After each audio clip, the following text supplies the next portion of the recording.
She was breathing, but barely. Her tiny hand was cold.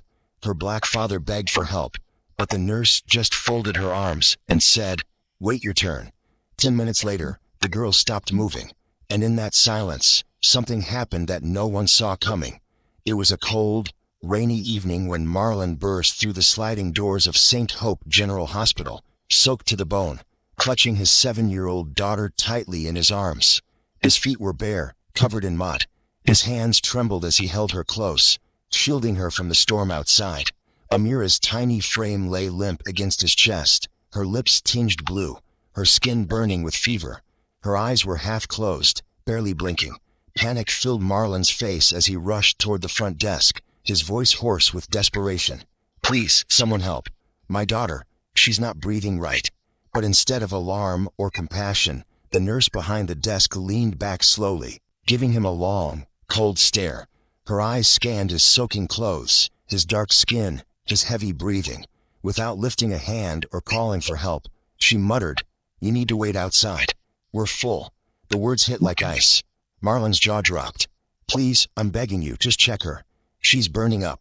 He fell to his knees on the tiled floor, soaked and shaking, tears falling freely. But the nurse didn't flinch. Instead, she turned to a nearby coworker and said under her breath, "They always come in like this. No papers, no insurance, just noise." The fluorescent lights above flickered. People walked past, but no one stopped. And all the while, Amira's breath slowed, her little body slipping deeper into silence. Marlon stayed on his knees, clutching his daughter like she was the last piece of his soul. His voice cracked as he pleaded, "Please, just take her. Check her pulse. She's still breathing, please." His tears fell onto her cheeks, mixing with the rainwater still dripping from her curls. But the nurse, Linda, didn't move. She crossed her arms and looked away, as if the scene unfolding in front of her was just another inconvenience. "Sir, you're holding up the line," she snapped, not even glancing at the girl whose chest was rising in slow, uneven gasps. Marlon looked around in panic. People were watching, but no one stepped in. It was as if fear or apathy had glued them to the floor. The hallway echoed with silence and distant beeping monitors, yet no one made a sound for Amira. Then came the whisper, cold, careless, from Linda's lips to her colleague. "Why do they always do this? Come in here like we owe them something." That was the moment another nurse, a younger woman with tired eyes but a soft heart, heard the desperation. She rushed forward, grabbing Amira gently from Marlon's arms. "This child is in distress," she yelled, eyes wide as she cradled the girl. "Get a doctor now." The hospital came alive suddenly. Alarms rang, stretchers rolled, and white coats darted through corridors. But as they disappeared with Amira behind double doors, Marlon stood frozen. He had done everything right, and still, his daughter had almost died waiting for someone to care. Behind the heavy double doors, the doctors worked quickly, hooking Amira to machines, checking vitals, administering emergency treatment. Marlon wasn't allowed in, but he stood just outside the glass, staring in like a ghost. His hands pressed against the cold surface. His heart raced with every beep, every shout. Minutes felt like hours. His daughter, who had been laughing just 2 days ago, now lay still, surrounded by wires and blinking monitors. Then came the moment he feared most, silence. The frantic noise of the room dulled, and one of the doctors slowly turned toward the hallway. The doors opened, and a tall woman in a white coat walked out with tired eyes and quiet steps. "Mr. Marlowe," she said gently, "your daughter is alive, but she's in a coma." The words hit him like a train. He blinked, unable to breathe. "A coma," he whispered. "Why? How?" The doctor explained it was a rare condition, neurosleep syndrome, seen in only a handful of children worldwide. Her brain had shut down almost completely to protect itself from fever and stress. She could be unconscious for days or years. No one could say for sure. Marlon staggered back, nearly collapsing. But she was just playing. She was fine, he murmured. The doctor placed a hand on his shoulder. "She's stable now, but it's going to be a long road." And just like that, Marlon's world shrank into a quiet hospital room, with a sleeping daughter, a chair by her bedside, and the haunting sound of what could have been avoided if someone had just helped sooner. Marlon didn't leave the hospital that night, or the night after. He pulled a chair close to Amira's bedside and sat there, silent, broken, holding her tiny hand. Her skin was warm, but her face looked peaceful, almost like she was just taking a nap. Machines hummed softly in the background, tracking her every heartbeat, every shallow breath. The doctors said she was in a deep sleep, a coma unlike any they'd seen in years. "We just have to wait," they said. But they couldn't say for how long. Marlon became a fixture on the floor. He ate from vending machines, showered in the hospital bathroom, and rarely changed clothes. He whispered stories to Amira, read her favorite books, and played soft lullabies on his phone, hoping something, anything, might reach her. But day after day, she didn't move. The staff began to look at him with quiet sympathy. Some offered coffee, others avoided eye contact. But Nurse Linda, she still walked past him with that same cold stare, her eyes filled with silent judgment. She never apologized, never acknowledged the night she turned them away. In her eyes, Marlon was just another desperate man taking up space. But what she didn't know was that Amira could still hear. Inside that quiet sleep, her mind was listening. She remembered the sound of her father's voice. She remembered the nurse's words. And though she couldn't move, her heart was awake. Nurse Linda had worked at St. Hope General for over 15 years. She was sharp, fast, and professional, but only when it suited her. To her superiors, she was efficient. To the wealthy patients, she smiled, remembered birthdays, and brought extra pillows. But to people like Marlon, those without fancy insurance, those who didn't speak with polished words, or who didn't look like they belonged in marble hallways, she gave nothing but cold stares and clipped words. Some of the junior nurses whispered about her behind closed doors. They noticed how she sighed louder when patients were black, how she rolled her eyes when families cried too loudly. But no one said anything. After all, Linda knew the system. She knew the rules. And most importantly, she knew how to hide behind them. She wasn't openly cruel, just quietly dismissive, just indifferent. And indifference can be deadly. Marlon noticed it too. The way she avoided his gaze. The way she walked past his daughter's room without even glancing in. She had already written Amira off. A lost cause. A waste of time. But what Linda didn't realize is that the girl she ignored, the father she overlooked, and the story she tried to erase wasn't over yet. And soon, the hospital would remember everything she wanted them to forget. Weeks turned into months. The calendar on the wall changed. But inside room 204, time stood still. Marlon still sat by Amira's bedside every day, eyes tired, beard grown, voice softer now. He spoke to her as if she could answer, as if she were simply too shy to speak. Most doctors grew distant over time. They had other patients, other priorities. But one person noticed Marlon's quiet routine. A young doctor named Elena, new to the hospital, with gentle hands and curious eyes. She'd often pass by and pause at the door, watching the way Marlon spoke to his daughter with such tenderness, as if his words were magic spells meant to bring her back. One evening, she finally stepped inside. "Mind if I sit?" she asked softly. Marlon nodded, surprised by the kindness. She read Amira's file for hours. Then she turned to him and said, "Her brain is responding. It's faint, but it's there. I believe she hears you." It was the first time in months someone had given him hope.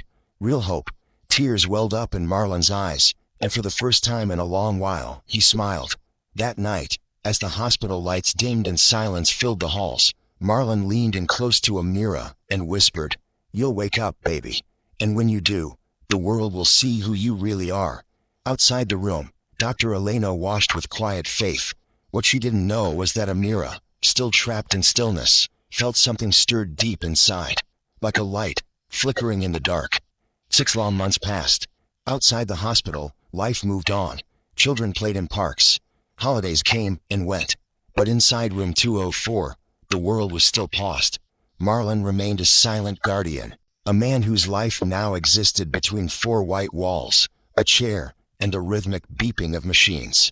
His clothes were faded, his shoulders thinner, but his voice never stopped. Every day, he whispered to Amira, songs from her childhood, stories about her mother, promises that she was loved beyond measure. Some nurses called it hopeless, others pitied him, but Dr. Elena kept checking Amira's scans, reading her brain activity, and noticing something strange, faint spikes, flickers of consciousness, a shadow of awareness. "She's still in there," she said one morning, tapping the screen with wide eyes. She's trying to come back. No one believed her, except Marlon. And then, one quiet morning in spring, something happened. The sun poured gently through the window, and for the first time since that terrible night, Amira's eyelids twitched. Just once, then again. Slowly, shakily, they opened. Her eyes, big, brown, and full of light, gazed up at the ceiling. The heart monitor beeped faster. A gasp escaped her lips. A nurse screamed for help. Doctors rushed in. Marlon stood frozen. Then Amira whispered, barely audible, "Daddy?" That one word shattered the silence of 6 months. Marlon collapsed to his knees, crying into his hands, while staff around him watched in stunned silence. The girl everyone gave up on had just opened her eyes. The room filled with stunned silence as Amira's tiny voice cut through the stillness. "Daddy." It was no louder than a whisper, but to Marlon, it thundered like a miracle. He rushed to her bedside, trembling, barely able to believe what he was seeing.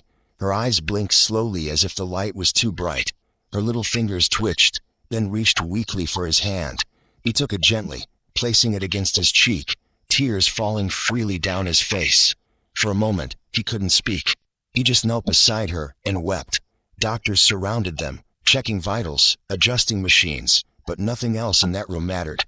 Just a father and his daughter, reunited after half a year of silence. Dr. Elena entered, eyes wide with joy and disbelief.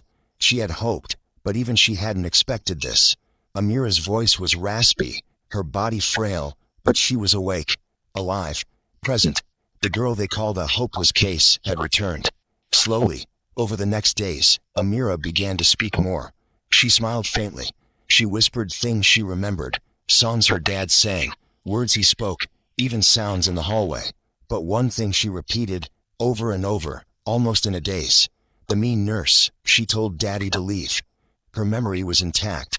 Everything had been recorded in the quiet corners of her mind. And soon, those quiet truths would speak louder than anyone imagined. 2 months later, St. Hope General Hospital hosted a ceremony in its main hall, an event no one had expected. Invitations had been sent across departments. Staff gathered in polished uniforms. A new member was being welcomed to the hospital's board of ethics, someone with a powerful story and a fresh vision for change. Whispers floated through the crowd about who this person might be. Some thought it would be a government official. Others guessed a wealthy donor. But when the doors finally opened, all eyes turned toward the stage, then widened in shock. Walking in slowly, supported by her father, was Amira, healthier now, stronger. Her tiny steps carried weight. Her presence was electric. And beside her stood Marlon, not in worn-out clothes this time, but in a tailored suit. Calm, composed. A man no one truly knew, until now. Murmurs filled the room. That's when the hospital director stepped forward and announced, "Please welcome Dr. Marlon Marlowe, medical researcher, and his daughter Amira, survivor and our newest honorary ambassador for patient rights." A stunned silence took over. All at once, people realized Marlon wasn't just a desperate father. He was a brilliant mind who had once worked on pediatric sleep disorders before stepping away after his wife passed. He had chosen not to use his title. He didn't demand respect. He asked for basic human decency and was denied. And now, the very hospital that had turned him away was honoring him. As Amira stood on the stage, holding her father's hand, the entire room was silent. No claps, no whispers, just breathless attention. Then, slowly, she stepped forward to the podium. The microphone stood tall in front of her small frame, but her voice, though soft, carried a force that filled every corner of the hall. "I was asleep for 6 months," she began, her eyes scanning the crowd. "But I heard everything." A ripple of murmurs ran through the audience. Amira's gaze rested for a moment on someone near the front, Nurse Linda, frozen in her seat. Amira continued, "I heard my daddy cry. I heard the songs he sang. I heard the beeping, the footsteps, and the words someone said when we first came in." Her voice trembled slightly, but she didn't stop. Someone said, "We're full. Wait outside." A hush fell. Linda's face paled. Her hands trembled in her lap. Amira didn't call her out by name. She didn't have to. "I'm not angry," the little girl said gently. "But I want to say this. Everyone matters. Even if they don't have money. Even if they look different. even if they come in scared and barefoot in the rain. She turned to her father and smiled. I woke up because he never stopped talking to me. He believed in me, even when others didn't. Her words sank deep, not just into ears, but into hearts. And as she stepped back, holding her father's hand again, the room remained still, because truth doesn't always shout. Sometimes it whispers and shakes the world anyway. After the ceremony, the hospital returned to its usual rhythm, but something had changed. Whispers followed Nurse Linda through the halls now, not out of fear or respect, but out of silence. No one said anything to her directly. There were no loud confrontations, no angry mops, just quiet glances, uneasy pauses, and then a letter. One crisp white envelope sitting in her staff locker. No return address. Just 2 words, administrative review. Within a week, Linda was gone. No announcements, no farewell lunch, just an empty desk and a nameplate quietly removed. Some say she was transferred. Others say she was asked to resign. But in truth, she wasn't fired because of Amira's speech alone. She was removed because the truth had finally spoken louder than the silence. Marlon never said a word to her. He didn't need to. And Amira, she never looked back. Because justice didn't come in shouts or slams. It came quietly, with open eyes, with a steady voice, and with a sleeping child who had finally woken up. From that day forward, St. Hope General began to change. New training was introduced. Patient rights were reviewed. A photo of Amira, smiling beside her father, now hangs on the wall in the pediatric wing. Below it, a small plaque reads, "Every voice matters. Every life counts. Especially when no one's watching." Don't forget to subscribe to our channel for more powerful stories that reveal hard truths, uplift hearts, and remind us of the strength in standing together.